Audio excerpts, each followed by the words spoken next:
I'm from Eflowtion Support Services here, and welcome to this INFJ chat. And I wanted to explore Introverted Intuition a little bit more because there is probably a couple of things that I left off my last chat. And it kind of feels weird. I've not done this with the tripod before, where I kind of move around. Oh my god, oh my god. Sorry. That can be weird sometimes. But one of the things with Introverted Intuition, like, I was saying, like, I don't like using the word prediction, and I still don't, but how it can sort of like pattern seek or just be attuned to patterns and pick up on things. It does it in a few interesting ways, I find. I basically got to use a metaphor to explain Introverted Intuition. But if you've ever had like those arguments in the shower sort of thing, where someone's done something wrong and it's like you're in the shower and it's like, well, this is what I probably should have said sort of thing, and it's like, and somehow you've resolved an argument that's already happened in the shower sort of thing. Kind of weird if you did have all your arguments in the shower. Have a good clean fight. There we go.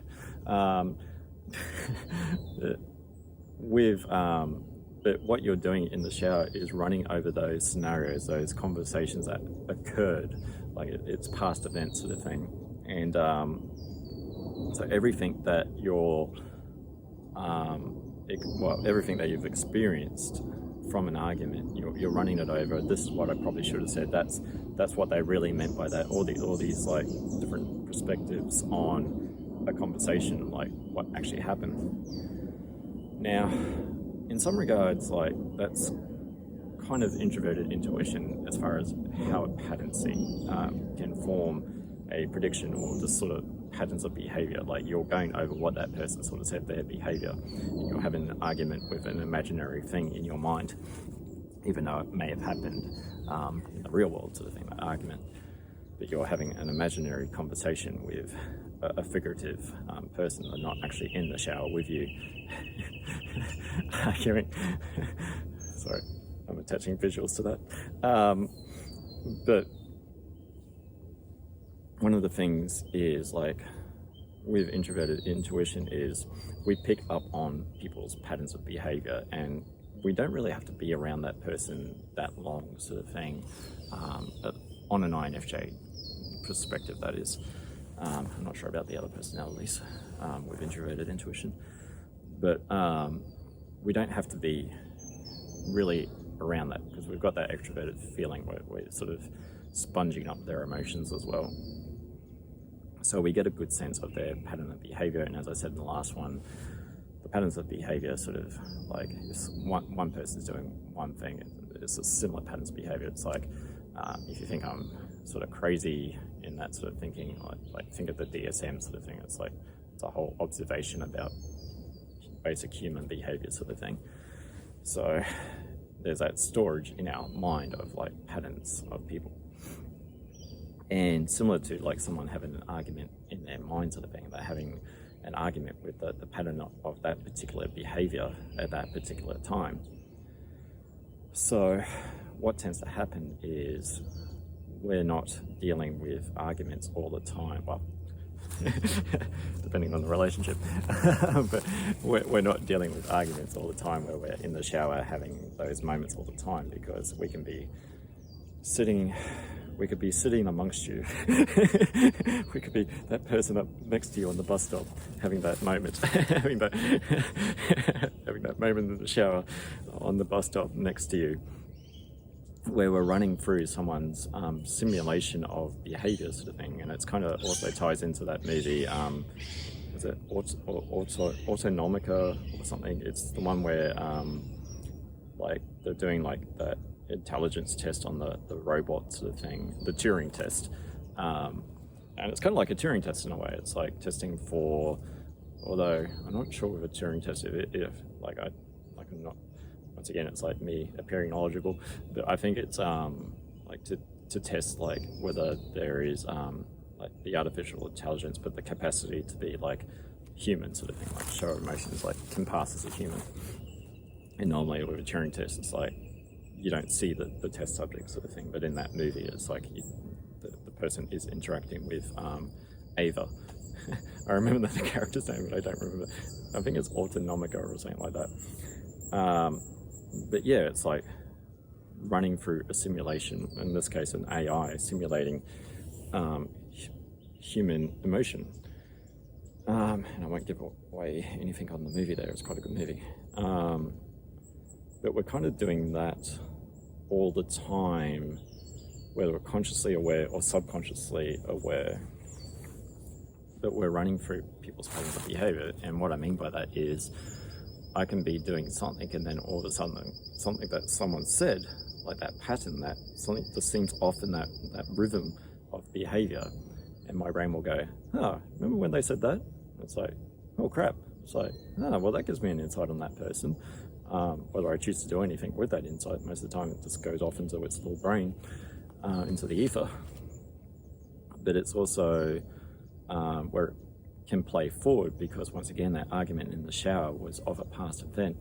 What it does, and similar to that robot metaphor, was that it takes someone's behavior that we've been around, maybe short-term, long-term, and then starts to play with that. It starts to almost like in that movie, sit down with the person behind, with the robot behind the glass window sort of thing, and starts interacting with that simulation of that human emotion, which kind of sounds like also science fiction or woo-woo or whatever sort of thing. And to explain it, it does sound a bit nuts, but the thing is, it can be quite accurate with that pattern of behavior, and it can quite scare people. And it's kind of like one of the reasons why I spend time by myself is like, you can hit the nail on the head quite quickly with someone's hidden emotions, that persona, that mask, because you've already played through that simulation of their behavior in your mind.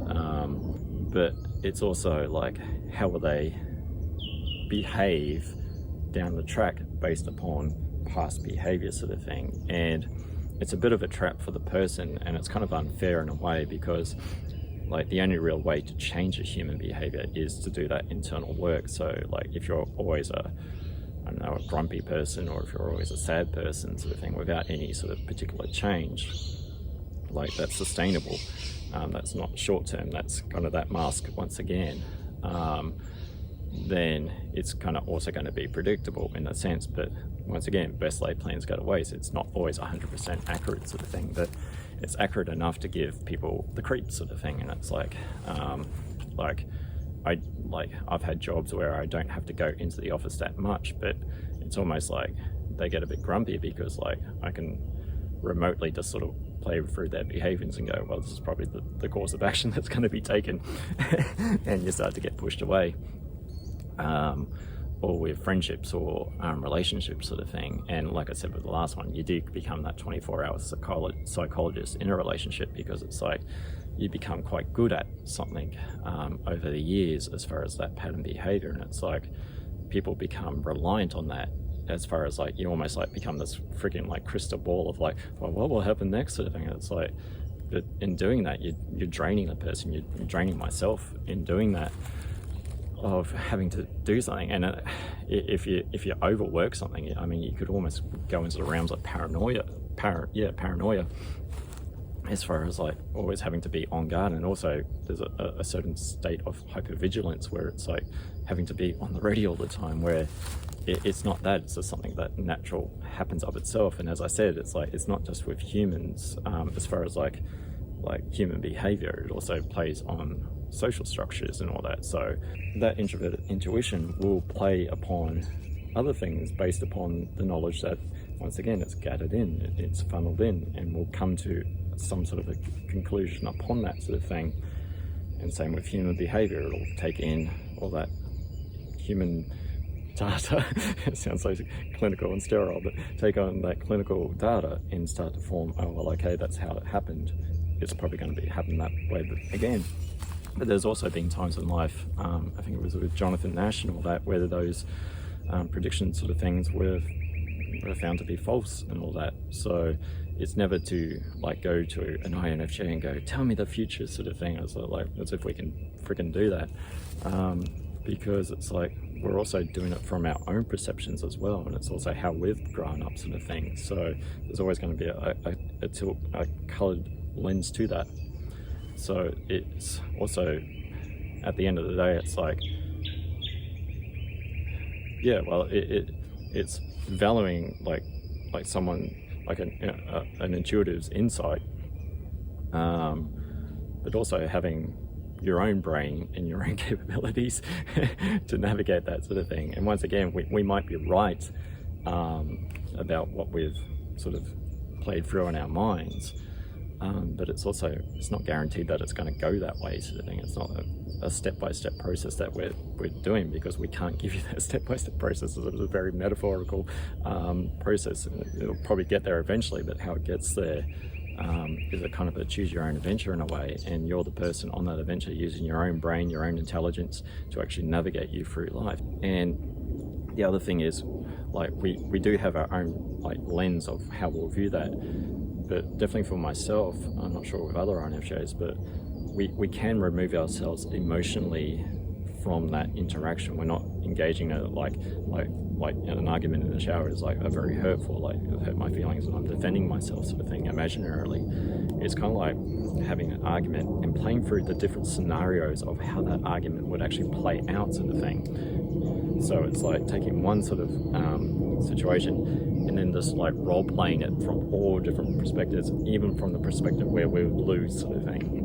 So we're seeing from both the good and the bad perspectives of how we'd play through a scenario. So it's not just like one situation that we're trying to deal with. We're trying to role play or simulate very different scenarios, and that's where it's like you could call it overthinking, but it's just we don't do it on purpose, sort of thing. It just happens. It's like we're not there going, well, I choose to overthink on this now, sort of thing, because that could also be a form of anxiety. It's just how the mind works, how our minds work. That intuitive mind is just role-playing all these different scenarios. So whereas with people, with society systems, how future things will play out, how past things will play out, we're looking at things from all different angles and simulating in all those different points, and they all interconnect.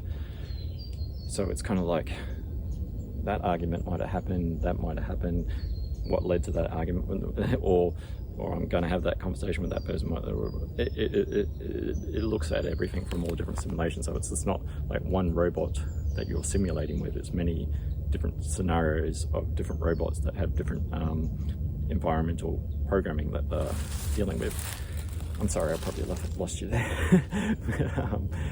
But yeah, so anyway, I'll end this now. And but I kind of want to touch upon that introverted intuition, because once again, that does come in handy with EFT tapping sessions, or even with the breathwork, to actually form a creative breathwork journey. I'm accessing that little creative metaphorical mind to guide people. And also on the EFT, it's like if someone's presenting to me, sort of thing. It's like there's going to be that sort of quick sort of thinking, and even if I haven't quite joined the dot, there's going to be some part of my mind that's working on this problem that's in the shower.